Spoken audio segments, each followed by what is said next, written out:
Good afternoon. This is a special coverage of the coronavirus crisis using the combined forces of News 5 and Signal TV's 1 News, Radyo 5 and 1PH. Metro Manila mayors will convene on Saturday to discuss their recommendation to the IATF if a lockdown extension is necessary beyond May 15. Metro Manila Council Chairperson and Parañaque Mayor Edwin Olivares says that they have yet to formally discuss their stand on the ECQ. However, he notes that most of Metro Manila's local chief executives are still grappling with issues of rising infections and are still trying to strengthen their testing capacities. Olivares adds that it may be better to extend ongoing restrictions rather than risk a second wave of infection. So yung perception po ng mga tao talaga ng ating mga chief executives sa NCR is to extend for another 15 days para yung momentum po natin, yung ating pong flattening of the curve ay magtuloy-tuloy. Kasi ang iniiwasan po natin dito, according sa ating pong mga experts sa health, yung second wave. Mas mahirap po yung second wave at maglabasan yung mga tao at magkaroon po tayo ng exponential growth, lalo po mahirapan ang ating pong National Capital Region. Before this, Malacanang said some cities in Metro Manila may be downgraded to a general community quarantine status after May 15. The DOH also reported that the case doubling rate in the country has slowed in the past days. Palace said that should the curve continue to flatten, there may be a chance to ease restrictions in some cities in NCR, provided that transmission rate in those areas have gone down. The Mall of Asia Arena in Pasay has been converted into one of Metro Manila's mega swabbing facilities. Greg Gregorio is there reporting live to give us a look at the transformed venue. Greg, ano nang itsura ng MOA Arena at kailan ito target magsimula ng operasyon? Just malayo sa nakasanayang itsura na nga itong Mall of Asia Arena. Kung dati isa itong venue para sa mga sporting events, ngayon isa na itong mega swabbing center gaya ng nakikita nyo sa aking likuran. In fact, ayon sa mga otoridad, ito daw ang pinakamalaking swabbing center sa Metro Manila sa ngayon. Kaya naman ginagawa din ng pamahalaan ang lahat para mapunan ito ng sapat na bilang ng mga personnel na siya namang magmamando sa operasyon.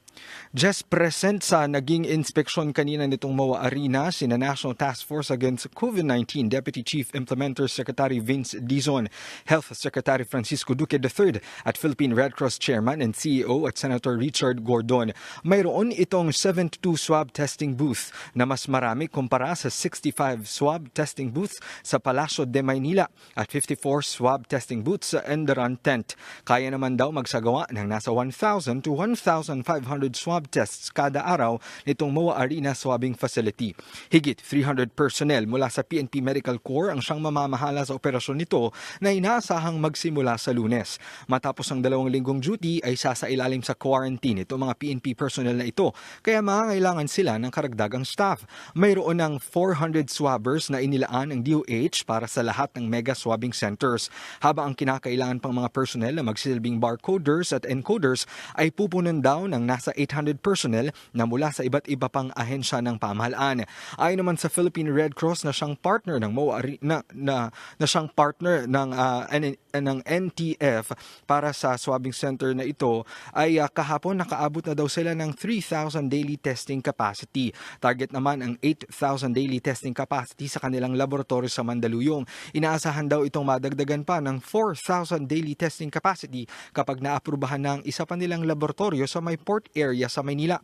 Ayon kay Secretary Duque, naapektuhan daw kasi ngayon ang pagsasagawa ng testing ng global shortage sa supply ng ilan pang mga simpleng mga kagamitan. Pero tinidiyak nilang may sistema na daw ang procurement service ng Department of Budget and Management ukol dito.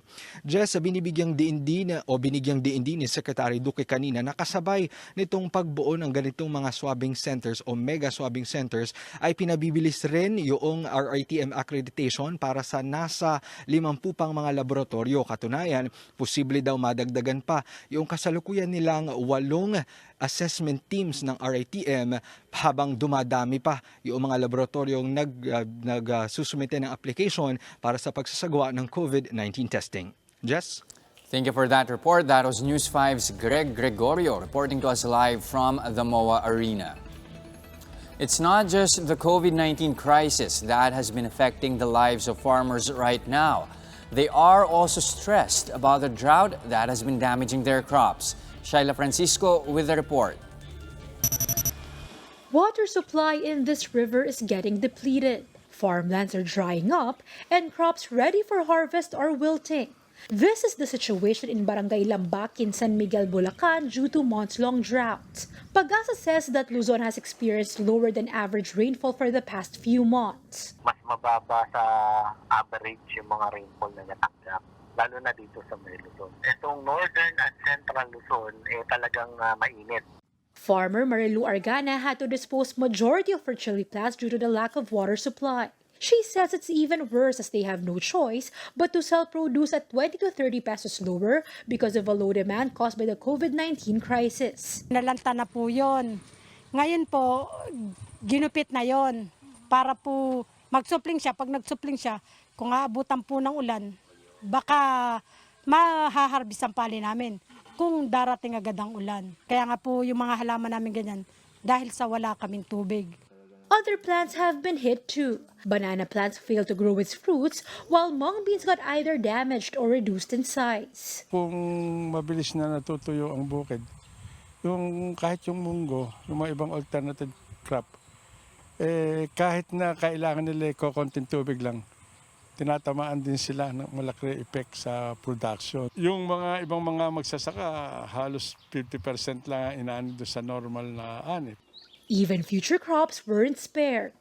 Farmers were supposed to plant palay here this month, but because of the lack of water, they say it may take 2 months before they can plant here again. Farmers say an early harvest could have helped increase supply of rice. Ngayon po, talagang katulad nga po niyan, nasa krisis tayo. Yun po ang isang epekto na nagagahol nga po tayo sa production ng bigas. Kung kami po ay nakapag-ulit at nakapag-second crop, malaki pong tulong. Agriculture Secretary William Dor advises farmers affected by the drought and the COVID-19 crisis to coordinate with regional offices to assist them on how to make the most of their crops during the dry season. Meron tayo sa rice production areas. Meron tayo bibigay na certified seeds at saka fertilizer. Buy 2, take 2 po ang scheme. Gusto namin paigtingin pa yung ating pamimigay. Tumutulong naman tayo sa mga apektado na mga magsasaka. Nandiyan po ang mga regional field offices natin na pwede ninyong puntahan at magpatulong kung anong gusto ninyong tanim muna. Dor adds that they are now coordinating with the National Irrigation Administration to help farmers start planting in their irrigated areas for now.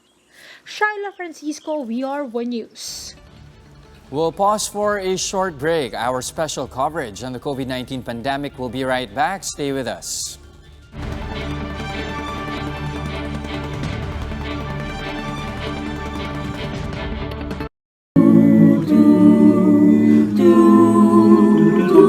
There's a place in your heart, and I know that it is love. This place go much farther than tomorrow. And if you really try, you'll find there's no need to cry. In this place, you'll feel there's no hurt or sorrow. There are ways to get there if you can. It's really hard.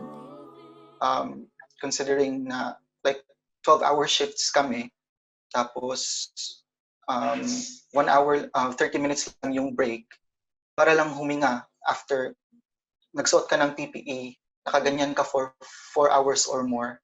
Tapos pag suot mo niyan, less likely na makakaihi ka pa within the next 4 hours or makakainom. We stop existing and start living. There is feels like always. Love's enough for us growing to make a better Emotionally draining kasi siya na natas na nakikita mo yung isa-isa nalalagas yung mga pasyente mo. Nakakapanghina na nakikita mo na parang isa-isa na lang silang nawawala parang everyday wala kayong araw na hindi kayo namamatayan. Heal the world, make it a better place for you and for me and the entire human race. Just right there, that line itself, heal the world, make it a better place for you and for me, for everyone. Every simple thing counts at the moment. Even washing your hands, staying at home, it makes a very big difference for everyone.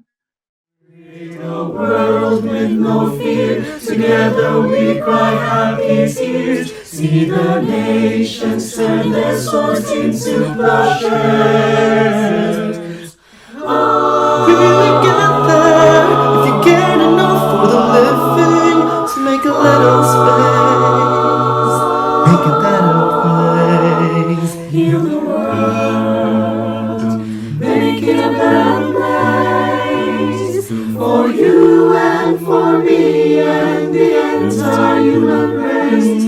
There are people dying if you care enough for the living, make a better place for you and for me.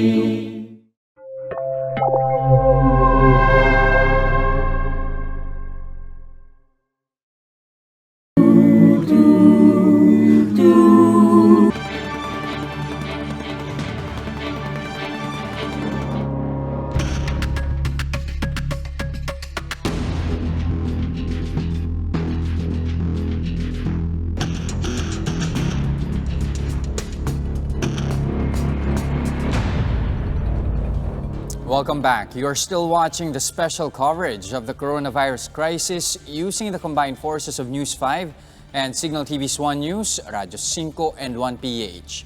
Davao City reopens its borders today for returning residents that have been stranded outside since the start of strict lockdown measures. However, those who are arriving at checkpoints are not complying with the requirements set by the city government. Reporting live from Davao City, we have Jem Avancenia. Jem, anong sitwasyon dyan ngayon? Just nandito tayo ngayon sa Lasam na isa sa mga checkpoints papasok ng Davao City. At ayon nga sa mga otoridad ay simula kaninang umaga ay wala pa silang napapalusot na stranded residents dahil wala silang mga confirmed passes. Simula nga ng alas 6 kanina umaga nang buksan yung border ay may mga nagtangka ng makatawid ngunit hindi sila pinahintulutan dahil wala silang confirmed pass ng syudad. May mga nasita na susundo raw sana ng mga nasa Davao City at iuuwi palabas ng lungsod. Ang problema, confirm pass lang ng Tagum City kung saan sila galing ang mayroon sila at hindi ng Davao City. Idiniin naman ng otoridad sa checkpoints ang confirm pass na issued ng Davao City LGU ang kailangan upang makapasok ng lungsod. Paglilinaw ng mga opisyal ng LGU, ang borders ay sarado pa rin sa mga non-essential travels. Samantala, 8 karagdagang Wihil Aswan Centers o COVID-19 isolation facilities ang inihahan ng Davao City LGU. Isa rito ang RMC Petrogas Gym na kayang mag-accommodate ng 48 na pasyente. 128 naman ang kapasidad ng UP Mindanao Sports Complex Training Gym, samantalang 35 naman sa UP Faculty and Staff Housing. Sa ngayon ay may total ng 607 beds sa 30 COVID-19 facilities ang Davao City. At ayon kay Mayor Sara, target ng Davao LGU na magkaroon ng 1,000 beds bilang paghahanda sa posibleng pagdami ng COVID-19 patients dito sa rehiyon.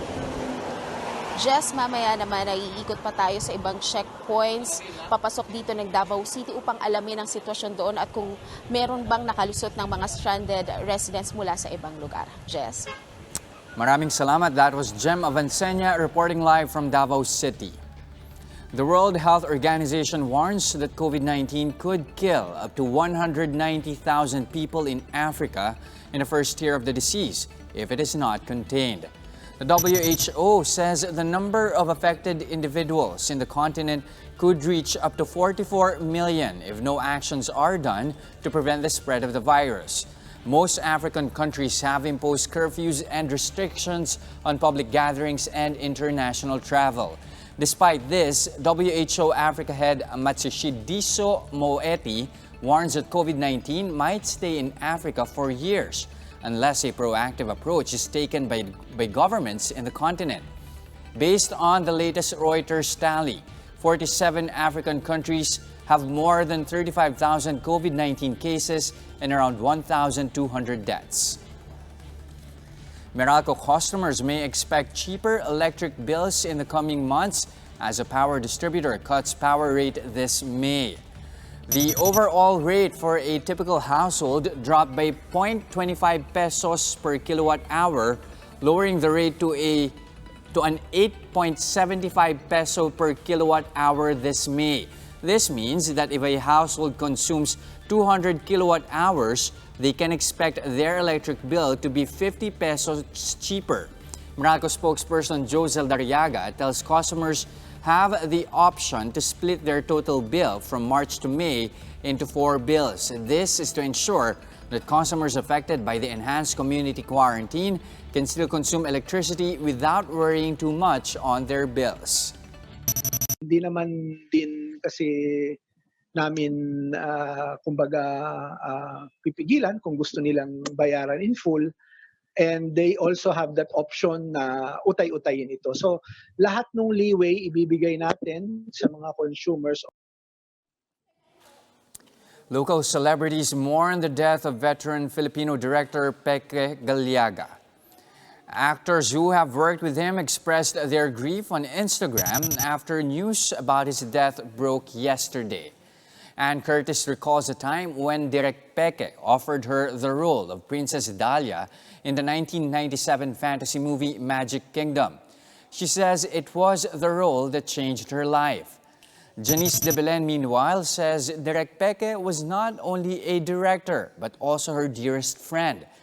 Janice has worked with Gallaga in numerous projects like Chanak, Aswang, and 3 Shake, Rattle, and Roll films. Julian Santos Agoncillo also posted pictures of her with the director, saying she will be forever grateful for the chance she was able to work with him. Gallaga passed away yesterday morning in his hometown in Bacolod City due to pneumonia. His family was quick to clarify that he did not die of COVID-19. Among his acclaimed films are Oro Plata Mata and Scorpio Nights. He was 76 years old. That's the latest on the enhanced and expanded community quarantine. For more updates, follow News 5, the Philippine Star and Business World online. I'm Jess De Los Santos. We are One News.